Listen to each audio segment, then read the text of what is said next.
Ar-Rahman-Ar-Rahim. Dear students, today we will start with tenses and we will continue with the previous one that were going on. We were studying past perfect tense.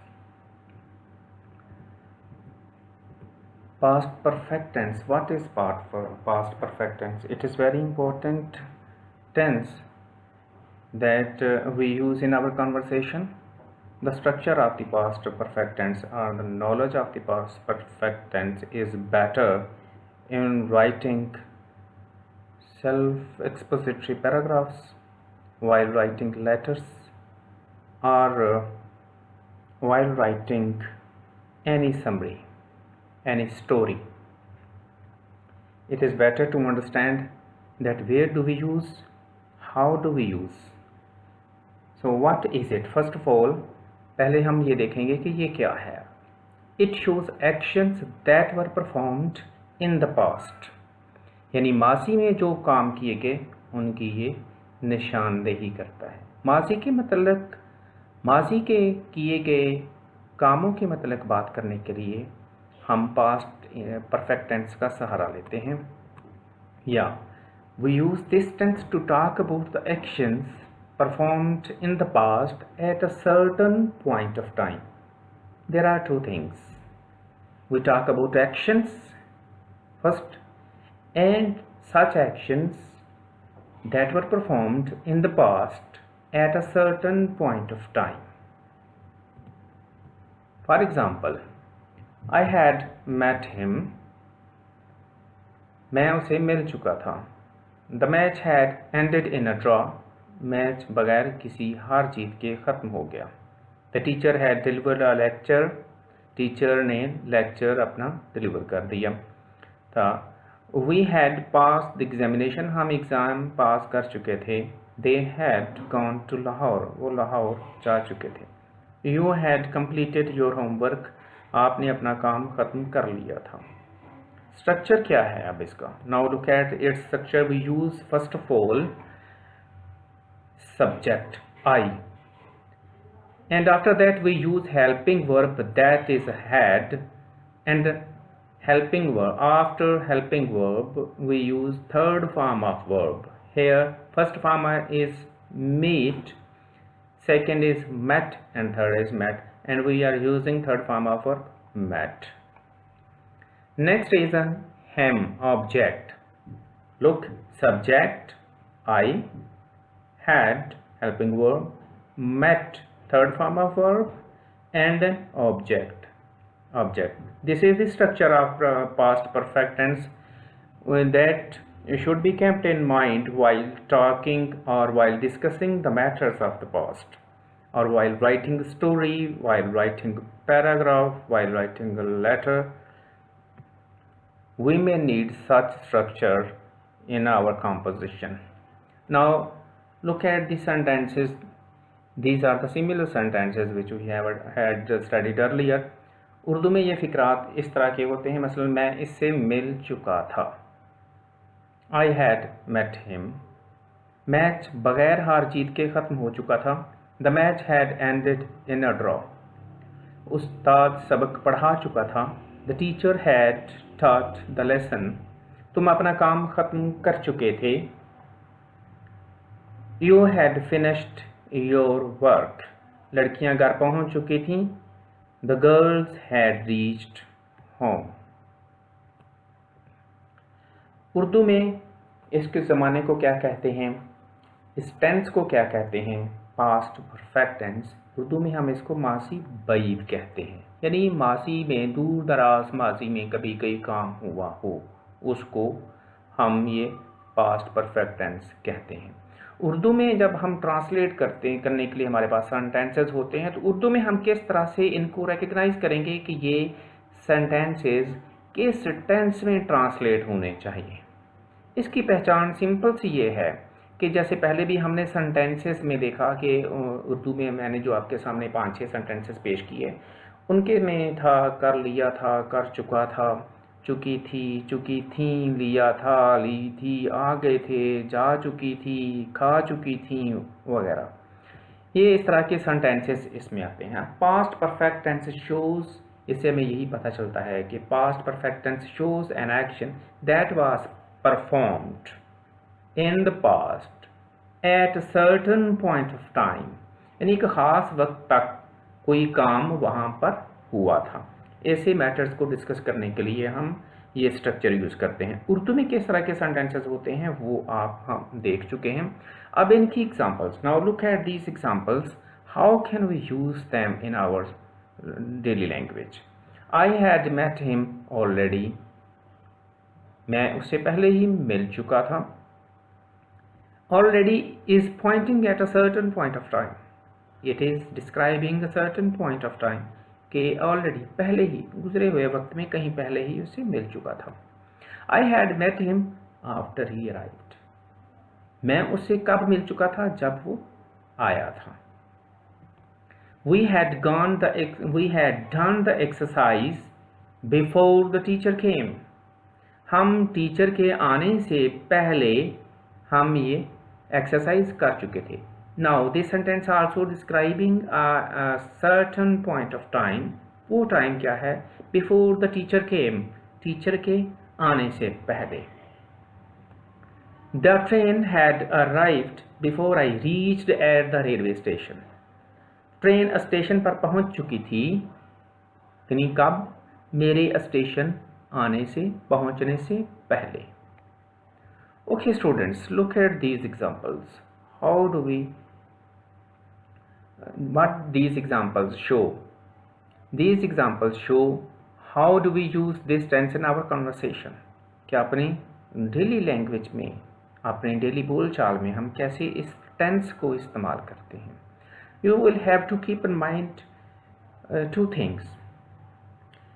That this tense is about simple, this is a simple perfect tense, and a tense, a sentences with two words. You have seen, you have watched earlier in previous page that there are two types of sentences. We use past perfect tense, past perfect verb first. If we go back in these sentences, look, the train had arrived. The train had arrived is a sentence of past perfect simple. Before I reached at the railway station, this is point of time, and here reached is a second form of verb that indicates it is a sentence of past indefinite.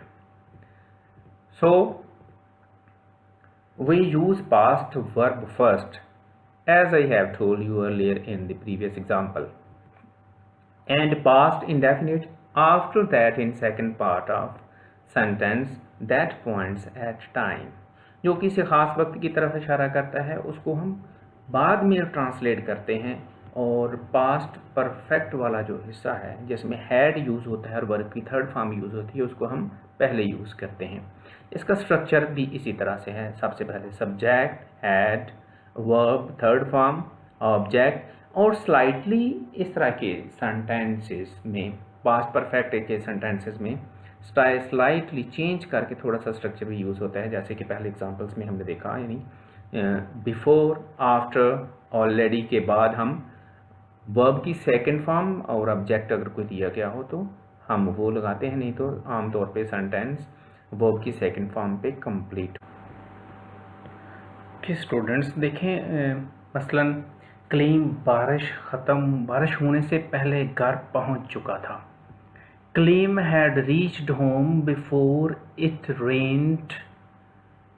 Claim had reached home till here sentences of past perfect simple, and before it rained it's a past indefinite. This is second part of sentence, keep in mind. Next, class शुरू होने से पहले तमाम तलबा school पहुंच चुके थे। All the students had reached in school. जो पास्ट परफेक्ट टेंस का जो मेन सेंटेंस है वो है all the students had reached in school. अब बाकी वाला हिस्सा जो पास्ट इंडेफिनिट में हमने किया है that is before the class started, class शुरू होने से पहले। इस चीज़ को आपने जहन में रखना है कि पास्ट परफेक्ट के सेंटेंसेस जब आपने ट्रांसलेट करने हैं तो इसमें जो वो चुके थे या चुका था वाला हिस्सा है उसको पहले आपने ट्रांसलेट करना है और उसमें वर्ब की थर्ड फॉर्म के साथ आपने हैड हेल्पिंग वर्ब यूज़ करना है। नेक्स्ट सेंटेंस, मेहमान जाने से पहले अबू घर आ गए थे। Father had arrived home before the guests went. This is sentence is also like that, like the previous. गर्मियाँ शुरू होने से पहले हमने अनाज खरीद लिया था। We had bought greens before the summer started. Now, negative sentences. Till here we have learned just simple sentences, assertive or affirmative sentences. Now we will study the negative sentences. How can we turn these simple sentences into negative? We can just add not in such sentences. And where do we add not? After had, after helping verb. We can turn these sentences into negative just adding not after had. Look, वो पहले नहीं मिले थे. They had not met him before. We have used not after had before third form of verb. सूरज निकलने से पहले इसने अपना काम खत्म नहीं किया था. He had not finished his work before the sun rose. तुमने मई शुरू होने से पहले कार नहीं खरीदी थी. You had not bought a new car before the May started. Now look, interrogative sentences. How can we make question sentences? Interrogative क्या है? सवालिया फिक्रे. We can make sentences interrogative by putting had in the beginning of the sentence before subject. For example, यानी इसमें had को हम sentence से पहले लगा देंगे तो सेंटेंस हमारा सेंटेंस में सब्जेक्ट से पहले लगा देंगे तो सेंटेंस हमारा इंटरगेटिव हो जाएगा. अब देखें उर्दू में किस तरह से होता है. उर्दू में लफ्ज़ यूज़ होता है सवालिया के लिए, इंटरगेटिव के लिए. क्या वो अगला महीना शुरू होने से पहले पेंटिंग मुकम्मल कर चुका था. Had he completed the painting before the next month started? Next, क्या तुम वक्त पर मरीजों को दवा दे चुके थे. Had you given medicine to patient in time? अब ये देखें स्टूडेंट्स के ये दो एग्जांपल्स आपके सामने इंटरगेटिव की. पहले हमने नेगेटिव सेंटेंसेस की पढ़ी, उससे पहले हमने सिंपल सेंटेंसेस अफर्मेटिव सेंटेंसेस उनकी हमने एग्जांपल्स पढ़ी. Now I am going to teach you present in front of you another exercise, solved exercise that have been taken from your PTB grammar. These are the solved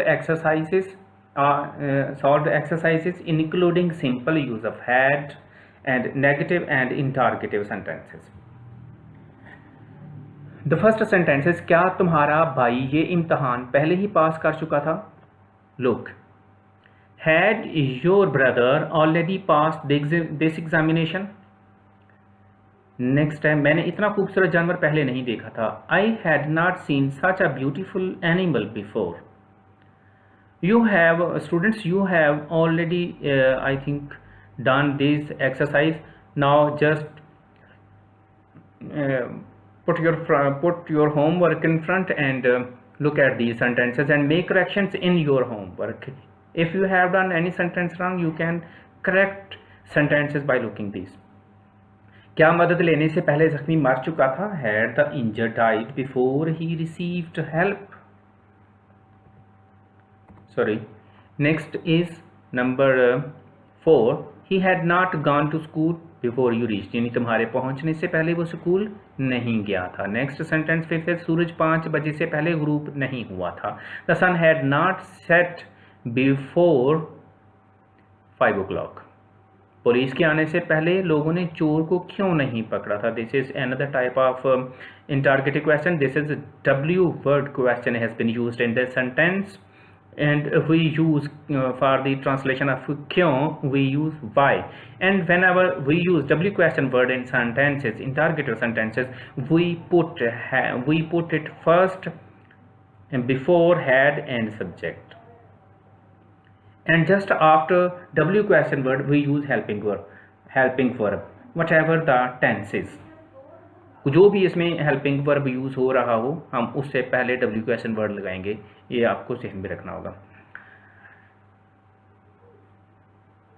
The sentence is why had the police not caught the thief before the police came. Next sentence, जब मैं stadium पहुंचा तो match खत्म हो चुका था. The match had ended when I reached the stadium. Next is क्या गाड़ी 6 बजे से पहले रवाना हो चुकी थी. Had the train left before 6 o'clock? Next, इन बच्चों ने कभी शेर नहीं देखा था. These children had never seen a lion. क्या इसकी पैदाइश से पहले इसका बाप मर चुका था. Had his father died before his birth? Hamid ने कर्जा अब तक क्यों वापस नहीं किया था. And other W question word. Why had Hamid not returned the loan till now? क्या तुमने मेरे आने से पहले नावल ख़त्म कर लिया था. Had you finished the novel before I came?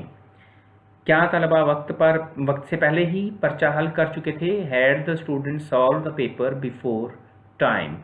मेहमान वहाँ शाम होने से पहले नहीं पहुँचे थे. Guests had not reached there before evening. Next, negative sentences.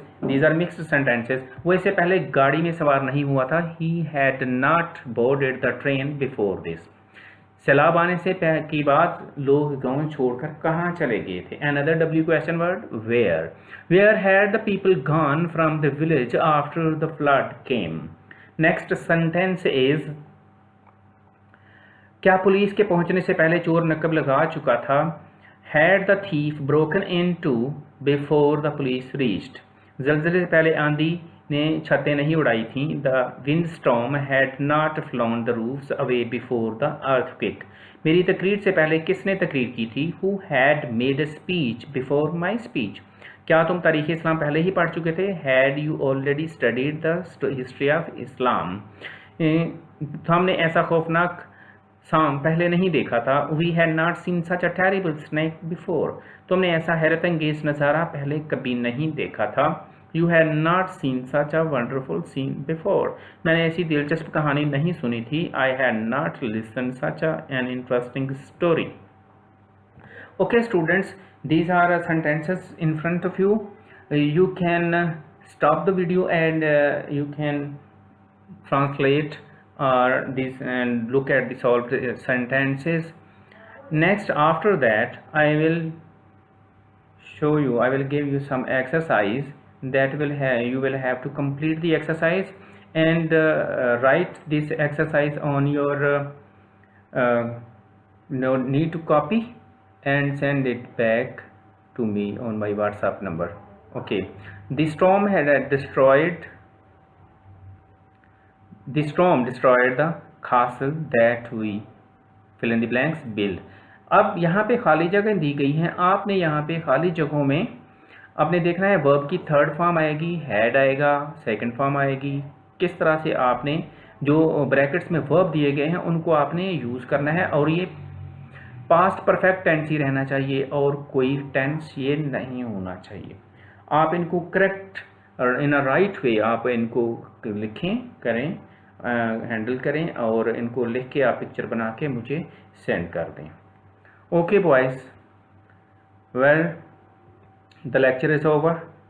Thank you very much.